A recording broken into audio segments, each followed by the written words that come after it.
STEM, stock analysis and price predictions. Is it a buy? Watch this very short 1-minute video till the end, find out.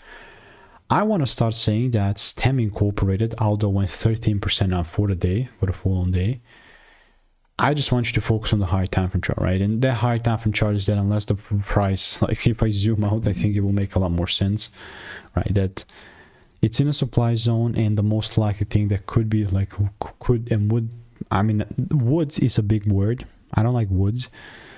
I'm just waiting for confirmation, and it really depends whether we start breaking with a full candle close above here multiple times or here, right? And that's how I will continue with that. So it's not financial advice.